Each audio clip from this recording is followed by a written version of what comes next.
Ya, jadi Assalamualaikum warahmatullahi wabarakatuh. Jadi pada pertemuan kali ini kita akan bahas 3 library yang biasa akan kita gunakan pada saat kita mengimplementasikan machine learning menggunakan bahasa Python.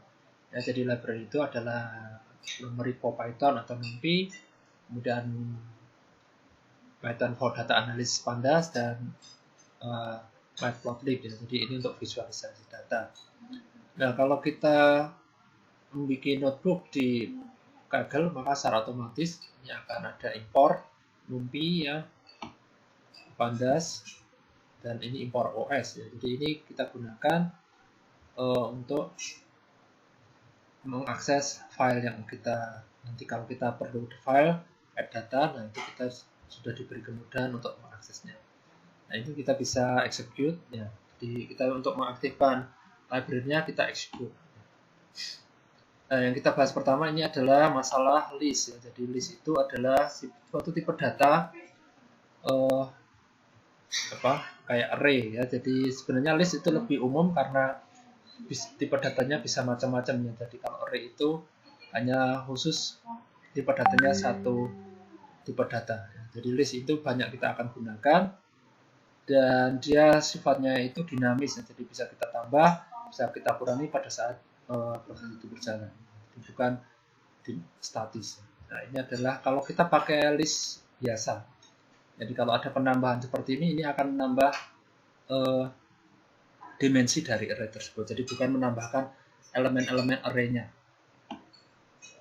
Nah kalau kita mau menambahkan, kita harus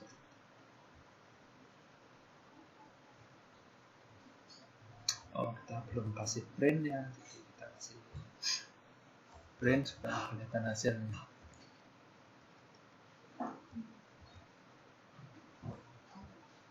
Ya, kan jadi seperti itu.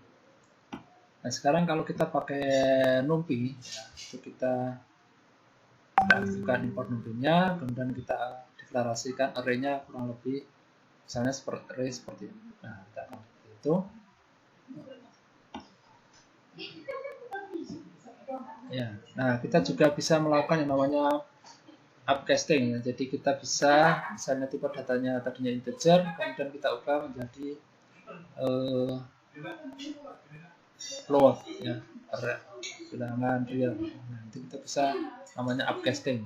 Jadi tipe data ini, tipe datanya ini integer, kemudian ini float atau real. Nah, kita bisa mengubah seperti itu. Ya, jadi tipe datanya akan dicek pada saat dieksekusi. Nah, jadi ini adalah tipe datanya dari NumPy-nya, ini adalah array. Nah, kita lihat tipe data untuk masing-masing elemennya. Ya, jadi kita menggunakan, kalau ini kita pakai integer 64. Kita juga bisa, kalau kita ingin tetapkan tipe datanya adalah integer 32 dengan cara seperti ini. Nah, kemudian kita bisa mengecek dimensi. Ya, jadi dimensinya itu adalah ini adalah array satu dimensi. Ya, jadi urutan seperti laci itu ya. Jadi ini dari 1, 2, 3 sampai 4.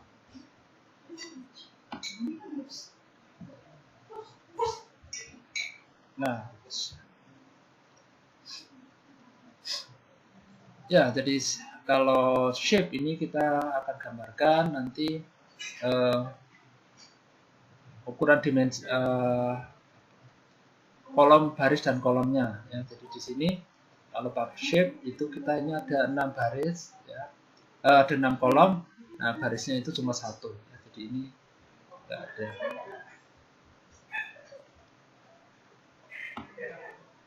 Nah kita lihat penjumlahan array-nya. Jadi Anda lihat kalau kita pakai NumPy kita akan lebih mudah menggunakan seperti ini. Ya, jadi elemen ini akan dijumlahkan ya, 2 tambah 3 elemennya. Nah, hasilnya akan jadi seperti ini. Dan kalau operasi perkalian matriks Nah, kita akan melakukan perkalian antar elemennya. Jadi langsung kita akan melakukan perkalian antar elemennya.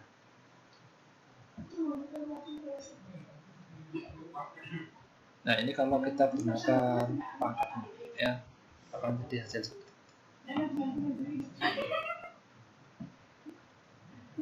Nah, kemudian ini kalau ada suatu fungsi, ya,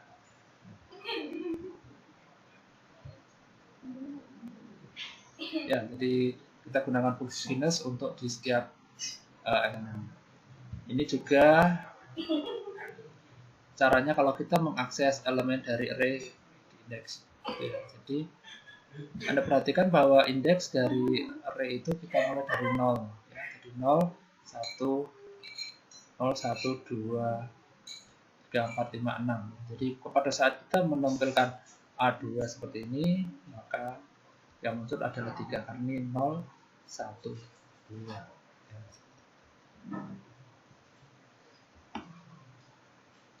Oke, sedangkan kalau kita mau assignment ya, atau memberikan suatu angka ke array, maka kita bisa gunakan seperti ini. Jadi maka elemen yang pertama itu akan dikasih 25, akan jadi seperti ini.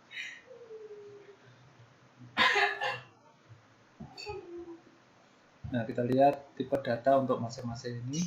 Nah, defaultnya adalah integer 64.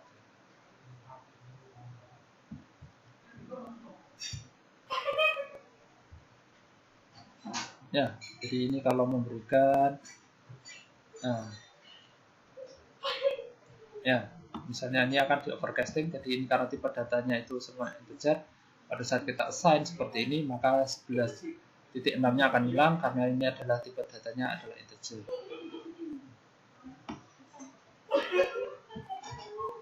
Nah, ini kalau kita ingin membentuk array 2 dimensi, ya, jadi seperti ini. Ya. Nah, kita lihat shape-nya. Ya. Jadi di sini 2 baris, ya, ada 2 baris dengan 4 kolom. Hasilnya akan seperti ini. Shape itu menggambarkan ukurannya itu ya, berapa baris dan berapa kolomnya. Sedangkan size, ya, itu akan menggambarkan jumlah elemennya. Jadi 2 baris 4 kolom, maka size-nya adalah 8. Yang dikali 2 kalikan 4 akan sama dengan 8. Nah, kita lihat dimensinya. Oke, akan seperti itu. Ya, 2. Jadi kenapa 2? Ya karena ini berapa barisnya. Jadi dimensi akan melihat sebenarnya dari sisi barisnya itu ada berapa. Nah, ini kalau kita ingin mengakses elemennya. Jadi baris ke-1, kolom ke-3 kita akan dapatkan 3. Nah, ini jadi kita pakai NumPy itu akan sangat mudah bagi kita untuk mengakses array, ya. Nah, ini kalau Anda ingin mengambil slicing, slicing itu mengambil. Jadi kalau kita punya array seperti ini, kita ingin mengambil indeks ke-1 sampai indeks ke-4, ya. Jadi kita bisa mengambil seperti slicing yang memotong, ya. Jadi kita punya data seperti ini. Nah, kita ingin mengambil sebagian dari array tersebut.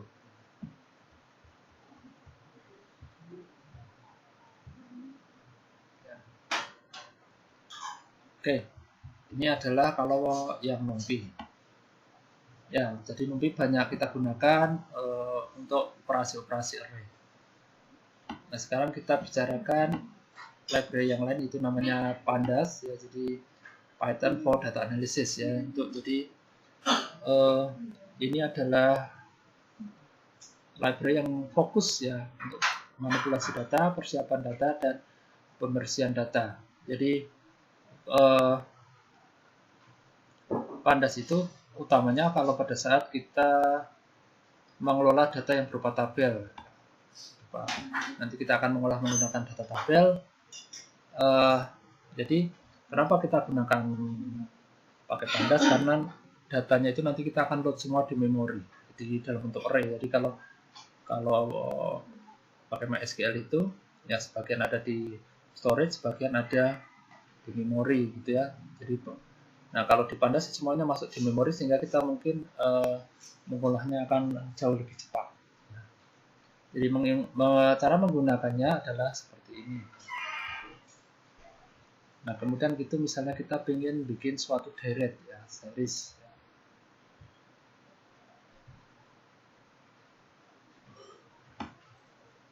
Nah ini kan kelihatan seperti array seperti ini ya. Di indeksnya akan mulai dari 0 sampai ini ya, secara otomatis jadi seperti dalam tabel relasional ya, dalam SQL secara otomatis dia akan memberikan satu indeks.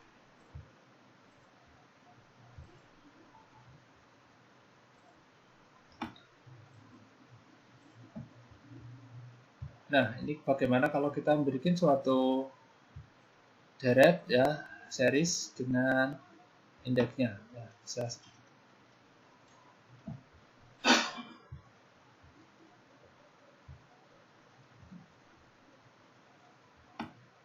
ya, jadi seperti itu. Nah, kemudian kalau kita ingin melihat value-nya, nah, jadi akan muncul seperti itu. Ya, jadi ini cara kalau kita mendapat bagaimana mengakses seri-seri seperti ini. Tapi yang lebih utama, nah sekarang kita bicarakan tentang data frame. Ya, data frame itu seperti data relasional. Jadi kalau kita punya data seperti ini, ya, nah kita bisa gambarkan. Ya, jadi data frame seperti ini kelebihannya adalah kita bisa seperti benar-benar bikin kayak tabel ya. Jadi ada headernya, kemudian ini ada indeksnya, kemudian ini ada record-recordnya. Ya, seperti itu. Ini namanya data frame. Ya. Jadi kenapa kita gunakan data frame? Karena kita ingin memproses tabel ya. Karena biasanya data yang kita punya itu formatnya dalam bentuk tabel seperti ini. Nah, kita butuh tabel dan kita butuh kecepatan tinggi ya, maka kita menggunakan tipe frame. Kita bisa lihat cek tipe datanya. Ya, tipe datanya untuk ini variabelnya ada data frame. Nah, kita lihat shape-nya. Ya, ada 6 record dengan 3 atribut.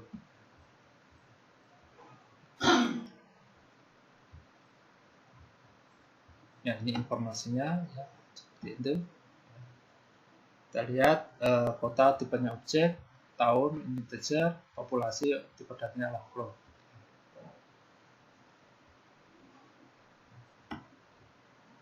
Nah, kita bisa menampilkan 5 data teratas itu kita gunakan head. Jadi kalau head dari frame, nah, kita akan muncul ya 5 data teratas dari indeksnya 0 sampai 4. Karena semua indeks mulai dari 0 ya. Dengan ini menampilkan 5 data terendah, detail itu dari yang terendah. Jadi karena kita hanya punya data 6, jadi akan seperti ini. 5 data dari rekod indeks yang terendah, terbesar ya, tailnya jadi terbesar sampai ke atas ya. Oke, ini kita lihat tipe datanya, kolom dari datanya.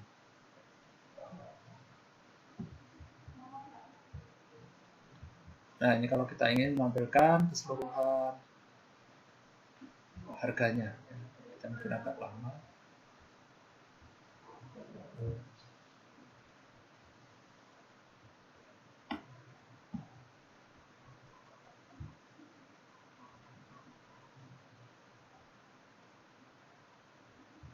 Ya.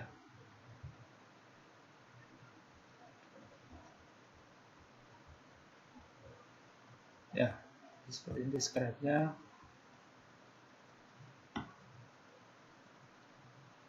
Ya, kita lihat ada berapa. Describe itu memaparkan datanya ya. Ini kalau datanya ada berapa, min-nya itu rata-ratanya, standar deviasi, persentilnya ada seperti ini.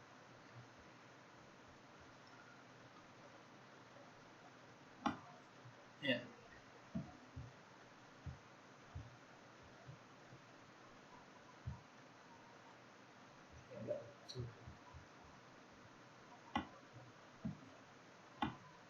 Rena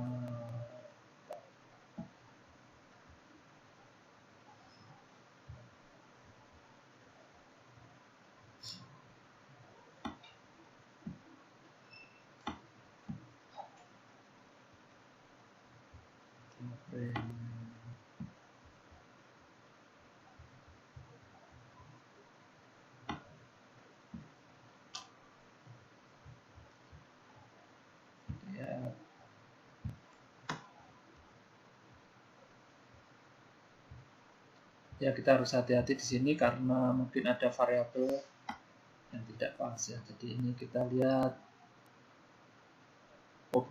ini bukan populasi ya, jadi kita ulangi aja, kita ambil dari sini